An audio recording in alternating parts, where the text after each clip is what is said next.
Čau, mám tady pro vás recenzi na brankářskou vestu BlindSafe. Pojďme se na to podívat. Vesta BlindSafe má 3 varianty, a to rebound, nerebound a rebound s dlouhým rukávem. Vyrábí se velikosti S až XL, kde XL odpovídá mojí velikosti XXL u všech ostatních značek. Co to vlastně rebound je?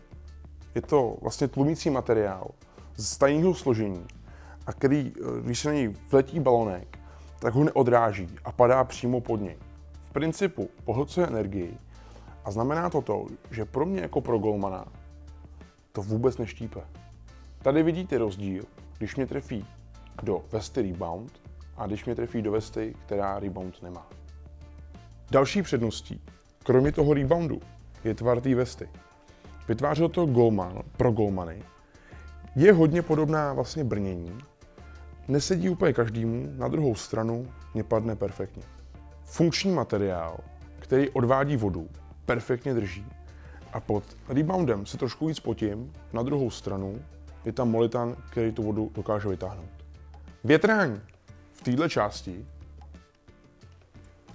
Dobrý materiál, který hodně vydrží. A je pravda, že ho poměrně často peru. Velkou výhodou vesty BlindSafe je krytí ramen.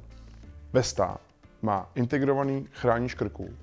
Já moc chrániče krku nemám rád, na druhou stranu u téhle vesty jsem o něm vůbec nevěděl.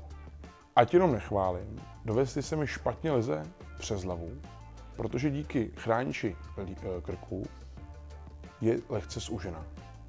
Vesta je spíš kratší, což je taky určitou nevýhodou. Na druhou stranu, když máte výš kalhoty, tak vám to nebude vadit. Rebound má tajné složení, které bylo vynalezeno pro agenty 007. Mám tady pro vás takový malý testík. Nebolí. Z těch 3 variant od firmy od značky BlindSafe bych si rozhodně nevybral variantu molitanovou, jelikož přes ní to opravdu ještě pořád bolí.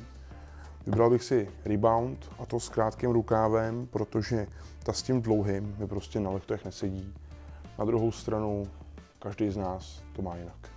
Potom, co jsem značku BlindSafe a jejich vesty vyzkoušel, si troufnu říct, že to je jedna z nejlepších vest vůbec na trhu, co je možné si dneska koupit.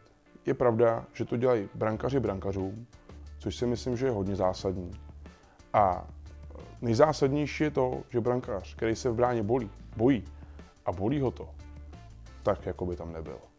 Mějte se krásně a těším se na další recenzi. Ahoj!